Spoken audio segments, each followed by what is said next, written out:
Alright, so ito po yung update natin para dito sa ating Avidos Mini UPS guys. No? Kung makikita nyo, connected po yung ating switch and maging yung ating modem router is connected po yan dito sa ating Avidos UPS. So yung nagsasabi po dyan na naapektuhan yung speed kapag gumagamit tayo ng ganito is malaking kalokohan po yun. Panoorin nyo po ito guys, no? Nagda-download po tayo as this moment, no? Nakita nyo, napakabilis. Download speed natin, nakita nyo naman, napakabilis. Diba? Tapos, tingnan nyo guys yung mga nakakonect sa ating network. Yan po yung total na connect sa ating network, 34. And ito po yung mga active. So kasama na dyan yung mga Wi-Fi network na connect sa atin. Dahil mayroon din po tayong sinusupplyan dyan ng mga kapitbahay and meron din po tayong CCTV, IP camera.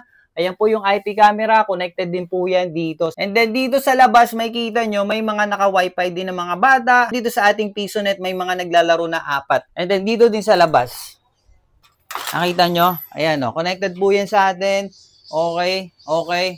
So, nakita nyo.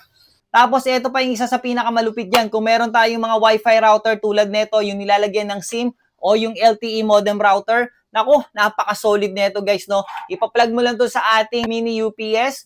Good to go na tayo kahit saan. Nagka-camping tayo, nagta-travel, and matagal na rin po natin magagamit. Kaya kung ikaw ay nag-work from home, nagla-livestream ka, ayaw mo maputol yung internet connection mo, so dapat meron ka mini UPS guys. Napakalaking tulong nito. Napakaliit lang na bagay pero napakalaking tulong sa atin guys, sa ating buhay. Alam naman natin na internet is life, di ba? So, nandyan lang yung link natin sa comment section. Check out muna habang may stock pa.